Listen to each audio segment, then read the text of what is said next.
So back in 7th grade, my school decided to do a 1-week school field trip to a science camp called Scicon. We were set to leave on a Monday morning and were to get back on a Friday in the afternoon. I had to beg my parents to let me go, but they were very hesitant. After asking for so long, my parents finally decided and said okay. So there I went, got my luggage ready for the next week. The next day I woke up at 5 a.m., got ready and headed to the school where I told my parents bye for the week.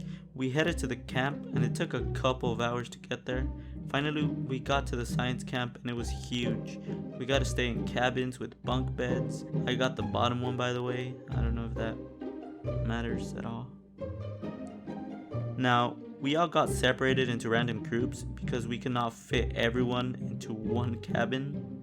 When we were back in class, the teacher explained how everything was planned. Now, since we were all separated into groups, we had a chaperone. Our school district decided it was a good idea to ask their high schoolers for chaperone participation. It was probably cheaper, I don't know. We got this chill guy named Rudy. We were told not to make noise at night because everyone needed to sleep for the next day. So our chaperone told us, so we obeyed and went to sleep. Psych, one of my friends decided to start a mama joke roasting session. Rudy was cool with it, he even joined. After a couple of jokes to end it, Rudy told my friend, "Your mom is so stupid she gave birth to you." Everybody stayed quiet for a second and bursted out laughing. One of the supervisors came into our cabin and told us to go to sleep. I don't think my friend slept for the rest of the night. The next morning we woke up and went to the showers. The time limit for the showers was only 3 minutes, so we had to undress before we even got to the showers. The shower situation was chaotic. So we had breakfast, and right after breakfast we went on different trails.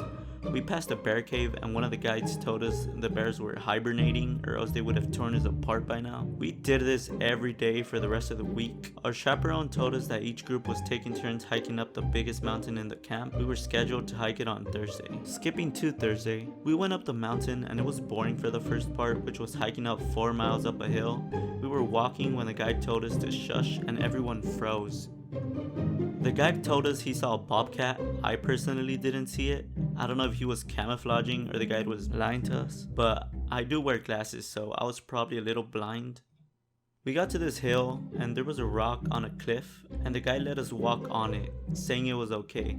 I took a step forward and for a second I felt I was the king of the world. Now thinking back to it, I could have died. We got back to camp and they were getting things ready to have a music event under the resting area, and it started. Everyone was singing along to country songs or something. My friend had to go to the restroom, and to go to the restroom you must go in pairs. So our chaperone told me to go with him, and so we went. It was already late, maybe like 9:30 at night. My friend was taking his sweet time and then he came out. We started walking back to the resting area and we noticed something. The music had stopped playing. My friend and I just looked at each other in confusion. When we got back to the resting area, and now everyone that was singing was now crying.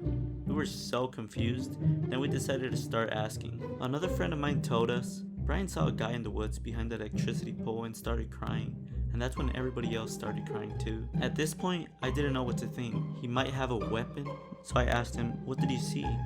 He told me he saw a man and it looked like he had a gun in his hand. At this point, the guides and teachers started telling us to go back to our cabins and to go back to sleep. We were walking back and my friend suggested it could have been an electricity box that was right there where he pointed at. Brian said, "It might have been that." All of us just looked at him and then we got to our cabin. We went to sleep and when we woke up, we were told that for safety reasons, we had to pack up our things and leave already. What this meant was that the people that were scheduled to hike up the mountain on Friday, they were out of luck and they were not gonna have a chance to do it.